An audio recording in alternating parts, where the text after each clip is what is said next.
Welcome to the Danny Clinkscale Reasonably Irreverent podcast. Insightful and witty commentary, probing interviews, and detours from the beaten path. Welcome to Weekend Sports Wrap right here on the Danny Clinkscale Reasonably Irreverent podcast for this week. We've got a whole heap of deja vu or Groundhog Day or however you'd like to express the fact that many of our stories that we want to visit after a weekend of sports regarding the Kansas City area and other areas have a distinctly familiar flavor to them. Certainly we'll be revisiting them, maybe putting a different spin on them, but a lot of the stories have the same feel to it, and we get the same story over and over and over again, and some of these are not even close to being resolved either. From the Chiefs to the Royals to Sporting Kansas City to hockey and beyond, we'll have it all for you on the Weekend Sports Wrap. It's right here on the Danny Clinkscale Reasonably Irreverent podcast, and I crank it up right after this. Before you spend your time and money going after an MBA, ask yourself why. Is it so you can tell people you got your MBA? So you can add a line to your CV? So you can call it a CV instead of a resume? Truth is, any MBA will do that. On the other hand, if your goal is to learn how to successfully manage and grow a business with real-world insights from experienced professionals, well, consider getting your MBA from Park University. Our low student-to-teacher ratio gives you personalized attention, and our face-to-face and online classes offered in 8-week terms are designed with working professionals like you in mind. No wonder the Kansas City Business Journal ranks Park University as the top MBA program in the area. Classes begin June 10th at all 4 KC area locations: Parkville, Downtown, Independence, and Lenexa. Visit park.edu to get started. I was duped, and I recommend you be next. For better or worse, the ultra-realistic impression of me sits now in my wife's office to spook her on a daily basis. So what is Doob? D-O-O-B. It's the keepsake of a lifetime, a 3D-generated, incredibly lifelike figurine. 66 cameras take an image at exactly the same moment in any pose, and state-of-the-art 3D technology transforms that into exact replicas of you, anyone you know or love, a pet, whomever is close to your heart. Create lifetime memories with a Doob. Visit their Facebook page at Doob 3D Kansas City, or better yet, see their incredible creations. Visit their location down on the plaza in the heart of it at 231 West 47th Street in KC Mo. Doob, be next. For many people, a family law case will be one of the most difficult experiences in their life. The law firm of Kenneth McRae will help you through it. Personal and effective help from Ken in concert with you will develop a unique strategy for your unique case. As Ken always says, divorce can be civil law, not civil war. Licensed in Kansas? Visit McRaeLawOffice.com or call 913-972-4765.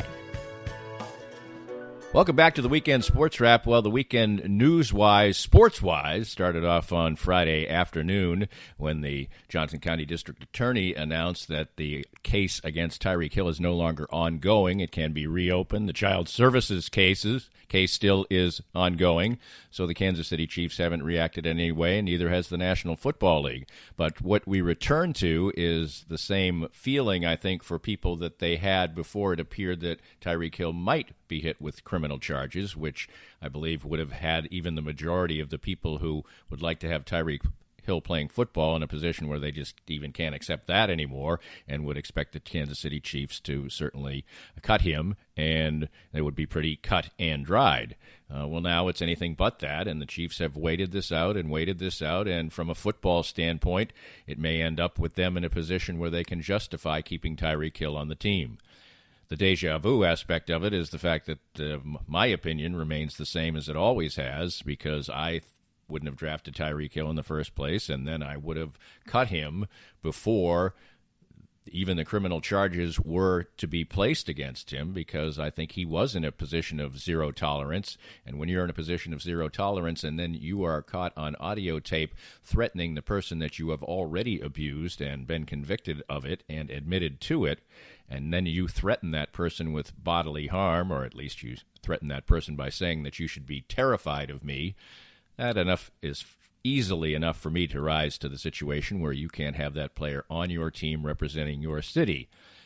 A lot of people didn't necessarily hold that opinion, but then when it appeared that criminal charges would be imminent against Tyreek Hill for the breaking of his son's arm, those people probably switched their tune. But maybe we're hoping, just like the Chiefs, that if they let this thing play out, that things might change.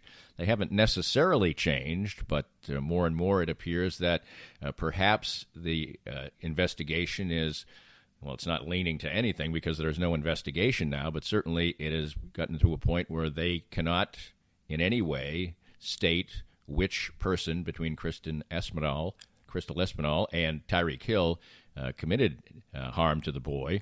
That harm was committed. The DA reiterated that he felt like that there was a crime committed against the child, but he can't prove it.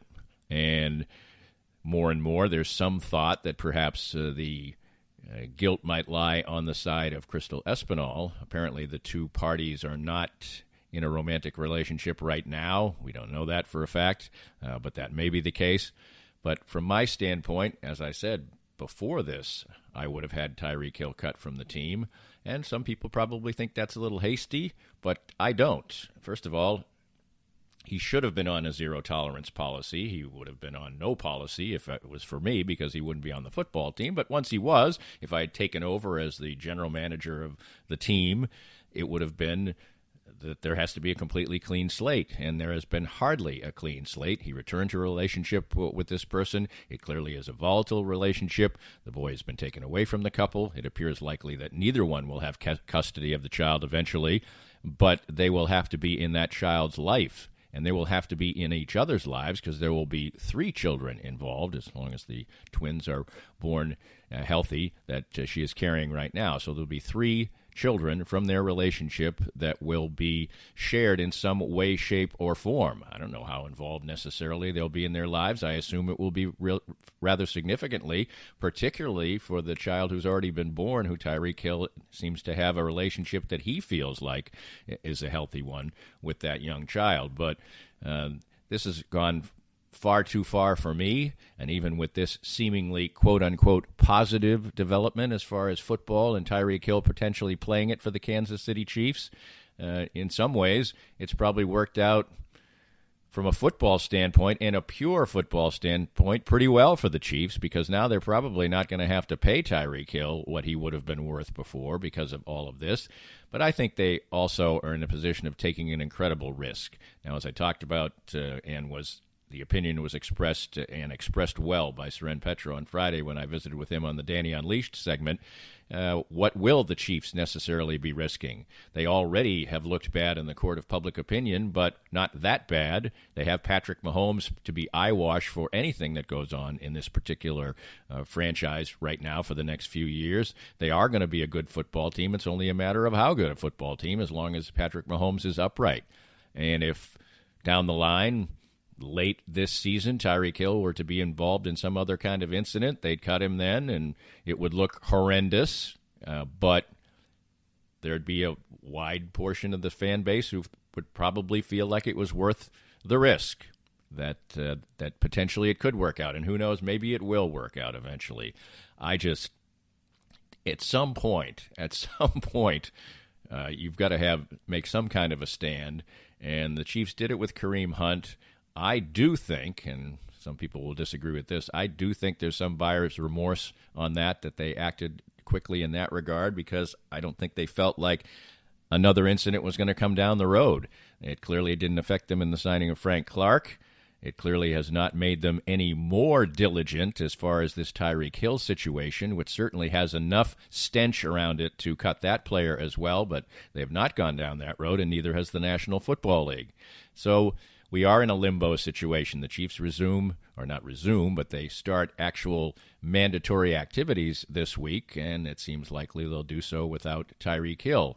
And that the waiting game will go on, a waiting game that's uncomfortable, dangerous in my mind on multiple levels, but seemingly more and more looks to be heading to the fact that when the first game is played this year for the Kansas City Chiefs, number 10 will be lining up at wide receiver.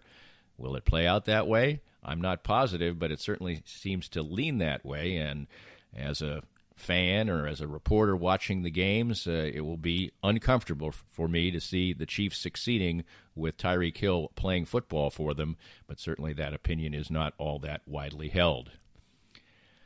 This certainly is a story that has a distractive quality to it, and I guess that's a good thing because the distraction we got last week for the Kansas City Royals was merely that they drafted a seemingly can't-miss prospect. Well, that's never the case in baseball, but Bobby Witt Jr., the shortstop, comes as close to being that. It's a great story on multiple levels, and that distracted for the moment, and it can only distract for a moment because a draft choice like that, a high school player, just goes away and is out of sight and out of mind for quite a long time. Only in the most miraculous of cases would Bobby Witt Jr. be playing baseball for the Kansas City Royals anytime in the next couple of years.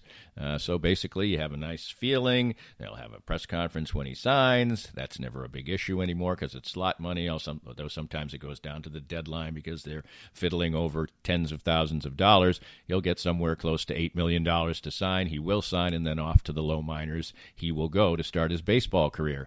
And meanwhile, you talk about Groundhog Day and deja vu all over again, and it is the Kansas City Royals. Not only do they lose, they just lose and lose and lose in the same exact way, which is usually not since the 10-game losing streak, tremendously long streaks of losing, just lose every series. They haven't won a series in the last 14 of them. They haven't won a series since April 14th. They haven't won games on consecutive days even since April 18th. We are approaching 2 months when a professional baseball team in a sport where even winning only 40% of your games is a low bar, and the Royals aren't doing that.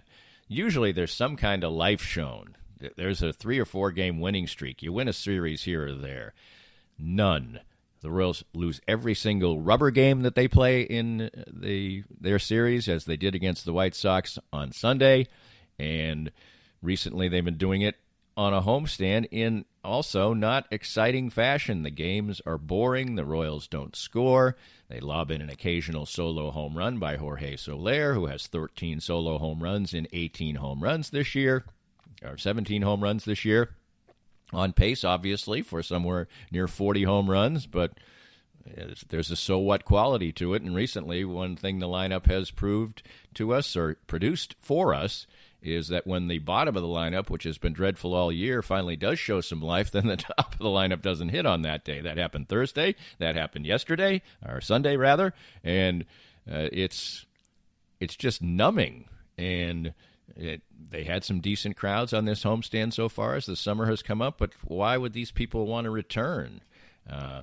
All the same things that you can point to as slight positives are the same ones. There's not any new developing positive for the Royals so far, and one of the positives that they had is Hunter Dozier has been out, and you never know with an oblique injury how long that might be, but that further hamstrings their lineup to the point when they finally do get some good starting pitching, which has been a problem for them for a long time this year, disappointing starting pitching, and the offense is so bad even against the likes of Reynaldo Lopez, who threw 7 innings of one-run baseball against the Royals yesterday, and his ERA stayed above 6. That's how bad he'd been, and yet the Royals looked absolutely punchless against him. There's really nothing to look to. Whit Merrifield will play well. Alex Gordon will continue to play well. Dozier will probably come back, and you just hope that he continues to have his decent vibe. Brad Keller's been very good of late. I mean, there are things to look at that are potential building blocks for the future, but when you're talking about basically a quarter of your roster as the only one that's producing in any way, and the only thing you're battling for is the potential to be the team that doesn't pick second in the Major League Baseball draft next year, that it picks first, as they are currently tied with the Baltimore Orioles for the worst record in baseball. And it's just a shame. It was a shame last year when it was only 3 years removed from a parade, and it's less than 4 years removed from a parade this time around, and the Royals just absolutely stink. And as I mentioned, they stink in the most mundane of ways, just losing series after series after series after series. Here come the Detroit Tigers to town. They're not very good. That doesn't matter. The Royals are worse than anybody. it doesn't seem like when you look at some of the good things that are out there.